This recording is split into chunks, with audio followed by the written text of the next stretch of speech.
Cool, so let's jump in. So PPC, 5 common PPC mistakes that I see made quite a bit when I'm auditing accounts. And so PPC, what it stands for, pay per click. This is the type of model that Google uses along with a few other platforms, but it's a pretty straightforward. You pay every time someone clicks on your ad. And so the beauty about it is you can show your ad, but if no one clicks on it, you're not charged anything. And so that's kind of what it is. And now kind of go into some mistakes that I commonly see. And so, with digital marketing, there are different platforms that all tie together that need to be tied together. And so, we're human beings. There's a lot that goes on, and the platforms aren't perfect. Technology is still evolving. And so really tying the platforms in together is a huge mistake. For example, you can tie in Google Analytics with AdWords. There are a lot of companies, agencies that I've seen that don't do this. And the benefit is once it's tied together, there's data that you can see that comes in from Google Analytics that you can't see in AdWords. For example, let's say you have a couple keywords, you're getting clicks. But when you tie Google Analytics to AdWords, you can see on the back end that maybe this keyword is driving people to stay on your site 2 more minutes than this particular keyword. So, on the front end, you see that, hey, we're getting the same amount of clicks. It looks good on the front end metrics. But once you take a deep dive, you then see that, hey, this isn't driving people to stay or engage with the website. So now it allows you to make decisions that can make your dollar go further, or that you can change up your strategy so that that particular keyword, it does provide value, and basically just creating strategy. Without the data, you don't really know how to strategize moving forward. More importantly, though, this kind of goes into the next part is retargeting or remarketing in general. And so remarketing is, and I'm sure everyone has seen this, when you get to a site, you're looking at those pair of shoes or that handbag, whatever it may be. As soon as you leave, you see that product follow you around across the internet, on Facebook. And this is a tactic called retargeting. And so tying Google Analytics and AdWords together, this allows you to create audiences that you can retarget to. And this right here is probably one of the biggest underutilized tactics in marketing. So what you can do is, let's say someone comes in, you've identified shopaholics, whatever it may be, from Facebook. You drive them to the site. They don't purchase. Now that you know that they're in this affinity, what you could do is retarget them when they do a particular search for the handbag, for whatever it is that you're selling. And so it allows you to communicate cross-channel. And so why this is so important is people are doing searches millions, billions times a day. And these clicks are extremely expensive, upwards of between $5 and $100 in some cases, lawyers and stuff like that at the $100 range. So these clicks aren't cheap, and people are serving ads to people that have never engaged with their brand. And so the likelihood of them actually converting and buying from you are a lot less than if someone were to see your ad on Facebook, see your brand, they get to your site, they browse around and get a sense of who you are and what you offer. They might not be ready to buy at that time, but if they don't, when they are ready, they're going to go do a Google search and try and find that product again. By tying analytics and AdWords together, you can now leverage that technology to put your brand in front of them and show up first, second, wherever the data says that you should show up. But essentially, you can make sure that you're targeting that person. And so it's a tactic called remarketing list for search ads, but it is so underutilized that I see so many dollars getting pushed and spent towards first-time users when the conversion rate isn't there. And so where this plays a factor, people that have been exposed to the brand, whenever they do the search, they're typically 30 to 60% more likely to purchase from you if they've been exposed to the brand. So all you're doing is one, not blasting your dollars out on search to anyone and everyone, but only to the people that have been exposed to your brand who are more likely going to buy. When your conversion rate goes up, your cost per sale, your cost per lead, whatever objective you're trying to achieve, that goes down. And so it's a matter of tying all the different platforms together and how to identify these affinities, these audiences to reach the right person, hone in whenever they're ready to actually make the purchase.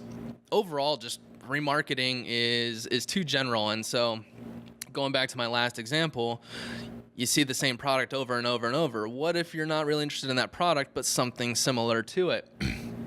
A lot of companies, agencies, they don't serve other products, other services that you do offer, and expose them or create the awareness that, hey, we also do this and this and this, and basically reaching them and showing them what it is that you do, increasing the likelihood of them reaching out to you.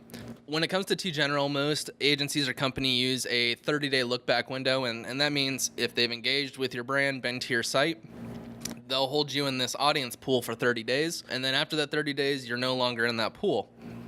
Now let's think about it. If you get somewhere to a site and you don't convert, chances are what's going to get you to convert the next day is going to be a little bit different than what's going to get you to convert in 7 days, 15 days, 30 days, 60 days.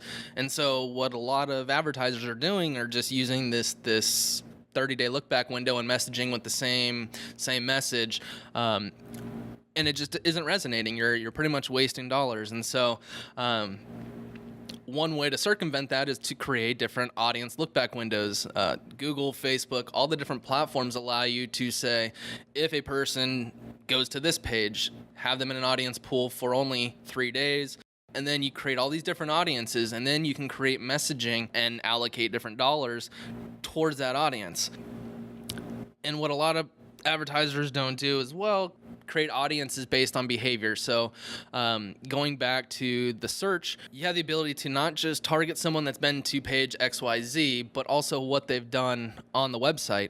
Through Google Analytics, you can create events, and so these are things that people do on the website or actions people take. For example, you have a live chat.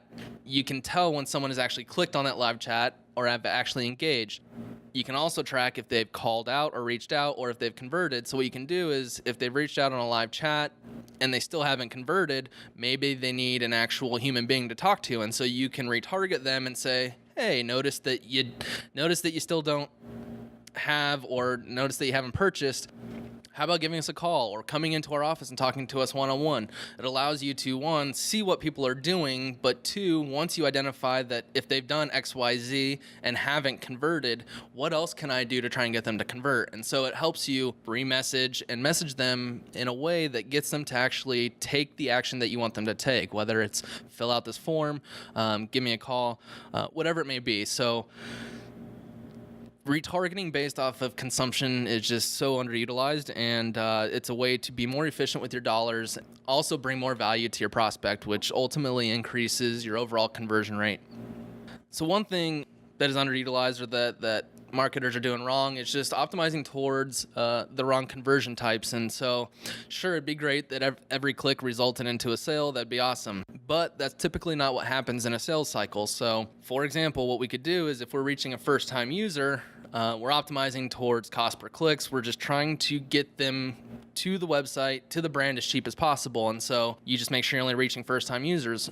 Once they get to the site, if they don't convert, and they've only been to one page, what else do they need to see in order to reach out or actually make that purchase? Do they need to see pricing? Do they need to see more info? Do they need to reach out? And so it allows you to start optimizing towards these little micro conversions that ultimately lead to the greater conversion, and that's typically a sale. And so it's using data to identify, one, what is that path to conversion? What are these steps that people need to take in order to convert? But then also looking at optimizing towards those micro conversions and leading your prospects down a path. And so not always optimizing for a sale is the best way to spend your dollars. And again, going back to what we could do with retargeting off of engagement, you kind of retarget off of these micro conversions. So if someone needs to see an estimate or whatever it may be, once you know that they've seen that estimate, now you can reach out and retarget them and get them to, hey, now that you know approximately what it's going to cost, reach out and let's talk through what next steps look like. But as you optimize towards these little micro conversions down the customer journey path, it allows you just to optimize and bring people down to the bottom of the funnel, and ultimately get them to convert. And going back on sales cycles and look back windows, people don't typically think of a sales cycle. For example, let's take insurance. Most people, if you have a 30-day look-back window, aren't shopping for new insurance in the next 30 days. They're going to switch whenever their policy is up. And so you have people that have month-to-month insurance policies, 6 months. I typically have a year. And so you need to be mindful of these sales cycles and when that time is going to be when people are actually going to convert. And so if I'm only 6 months into my policy and I have another 6 months, you need to make sure that you stay top of mind, top of brand whenever that 6 months is up. And so if you're only capturing people for 30 days, you're essentially wasting your dollars because sure, they've seen you for 30 days, but after the next 5 months, whenever their policy is up, they're not going to remember who you are because they've seen a couple hundred other different insurance agencies. And so really understanding and knowing what your sales cycle is will help define what these look back windows look like and help you start messaging a little bit differently. Another mistake that a lot of advertiser marketers are making is not keeping in mind attribution. And this is basically attributing all the different points in the path to conversion. For example, it's very tough to tell if someone saw a Facebook ad, didn't click, but then because they saw the ad, they then searched for your brand and then converted. When you're looking at the data, it looks like, hey, they converted because of a search. They didn't do the search without looking at the brand on Facebook, and so you're gonna cut your budget from Facebook and put it over towards search. And so you're kind of being inefficient with your dollars because you're not attributing what actually started, assisted, and drove the final sale. And so there are tools to help identify that, but it's being mindful of looking at if it's a branded search or something like that. If you're doing things in another channel and you're seeing ups and downs in other channels, try tying the data together and not just focus on one channel, not just focus on where the last click or where the last click attribution is, because you're always going to be chasing your tail. It really helps to identify what initiates it and then what brings it down to that last click. Once you can tie all those together, you're going to be so much more efficient with your budget, and you're just going to see results from the budget that you have. So there's no need to increase your budget. You're just going to see better results with the budget you've already had.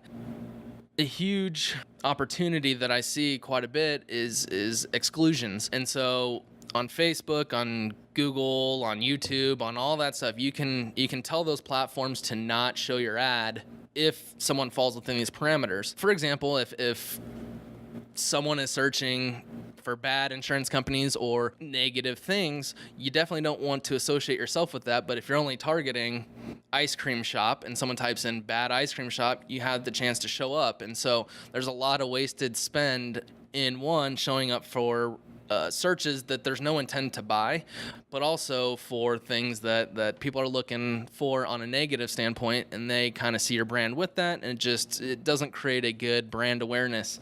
And so not just on keywords, but you can also exclude devices, geography, different websites. So if you're doing the retargeting, you can exclude political sites or whatever you don't want your brand to be associated with. In device, this is huge. So, for example, a lot of people do research on their phone but don't typically buy.